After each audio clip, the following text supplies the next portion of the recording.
کبھی ایسا محسوس ہوا ہے کہ زندگی میں بڑی تبدیلیاں لانا پہاڑ چڑھنے جیسا مشکل کام ہے؟ جیمز کلیئر کی کتاب ایٹامک ہیبٹس میں خود کو بہتر بنانے کا ایک حیران کن حد تک سادہ لیکن بہت طاقتور طریقہ بتایا گیا ہے۔ یہ چھوٹی چھوٹی تبدیلیوں سے بڑے نتائج حاصل کرنے کا راز ہے۔ اکثر ایسا ہوتا ہے نا، نئے سال کی ریزولوشنز بنتے ہیں، بڑے بڑے منصوبے بنائے جاتے ہیں، لیکن کچھ ہی ہفتوں بعد سارا جوش ٹھنڈا اور ہم واپس وہیں کھڑے ہوتے ہیں جہاں سے شروع کیا تھا۔ آخر ایسا کیوں ہوتا ہے؟ کیوں نئی عادتوں پر قائم رہنا اتنا مشکل لگتا ہے؟ اس کی ایک وجہ یہ گراف ہے، جسے مایوسی کی وادی یا ویلی آف ڈس اپوائنٹمنٹ کہا جاتا ہے۔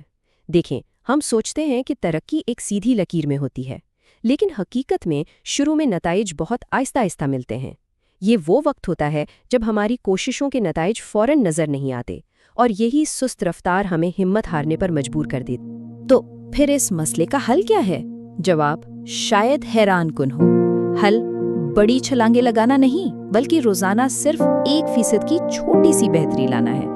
آئیے اس 1% کی طاقت کو ایک حقیقی مثال سے سمجھتے ہیں۔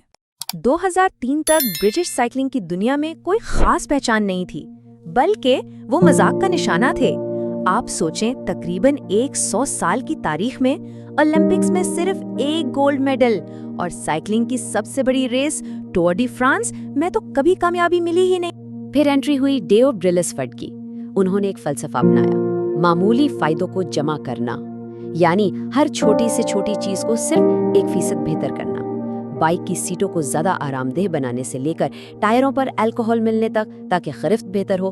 یہاں تک کہ انہوں نے ایک سرجن کو ہائر کیا تاکہ رائڈرز کو ہاتھ دھونے کا صحیح طریقہ سکھایا جائے تاکہ وہ بیماری نہ پڑیں۔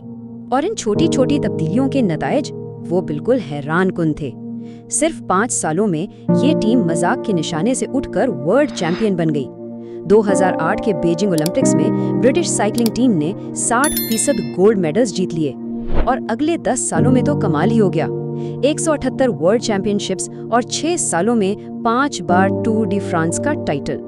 یہ سب اس لیے ہوا کیونکہ جیسا کہ کتاب میں کہا گیا ہے، عادتیں خود کو بہتر بنانے کا کمپاؤنڈ انٹرسٹ ہیں۔ مطلب یہ کہ چھوٹی چھوٹی بہتری وقت کے ساتھ ایک دوسرے پر جڑتی جاتی ہے، اور پھر ایک دم سے بڑی ترقی نظر آتی ہے۔ بالکل ویسے ہی جیسے تھوڑے سے پیسے وقت کے ساتھ بڑھ کر ایک بڑی رقم بن جاتے ہیں۔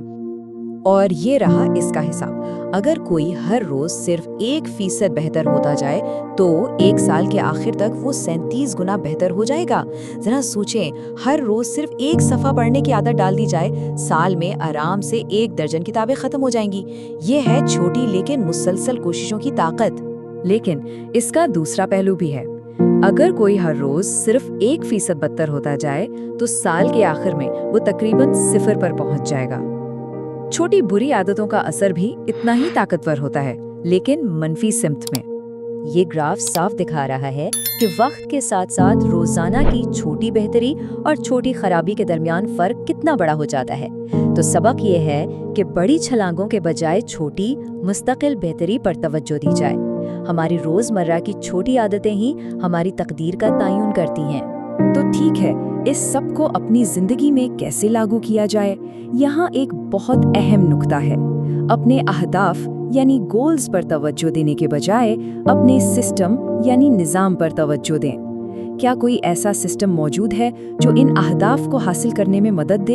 دیکھیں، اہداف وہ ہیں جو حاصل کرنے ہیں، جیسے چیمپئن شپ جیتنا، جبکہ نظام وہ پورا پروسیس ہے جو اس نتیجے تک لے کر جاتا ہے، جیسے روزانہ کی پریکٹس اور کھلاڑیوں کا انتظام۔ تو اپنے کسی مقصد کے بارے میں سوچیں، اس مقصد کو حاصل کرنے کا سسٹم کیا ہے؟ صرف اہداف پر فوکس کرنے میں کچھ مسائل ہیں۔ پہلا، جیتنے والوں اور ہارنے والوں کے اہداف تو ایک جیسے ہی ہوتے ہیں۔ ہر اولمپک ایتھلیٹ گولڈ میڈل جیتنا چاہتا ہے، لیکن جیتتے تو چند ہی ہیں۔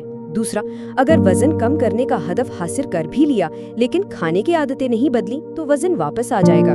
یہ ایک وقتی تبدیلی ہے، لیکن اصل راز اس سے بھی گہرا ہے۔ دیر پا تبدیلی کا تعلق اہداف یا نظام سے بھی زیادہ شناخت سے ہے، یعنی انسان خود کو کیا سمجھتا ہے یا کیا بننا چاہتا ہے۔ رویے کی تبدیلی کو ایک پیاس کی طرح سمجھا جا سکتا ہے۔ سب سے باہر ہے نتائج، جیسے وزن کم کرنا، بیچ میں ہے عمل یعنی پروسیس، جیسے ورزش کرنا، اور سب سے اندر مرکز میں ہے شناخت، یعنی میں ایک صحت مند شخص ہوں۔ حقیقی اور پائیدار تبدیلی اندر سے باہر کی طرف آتی ہے۔ مقصد یہ نہیں کہ ایک کتاب لکھی جائے، بلکہ یہ ہے کہ ایک لکھاری بنا جائے۔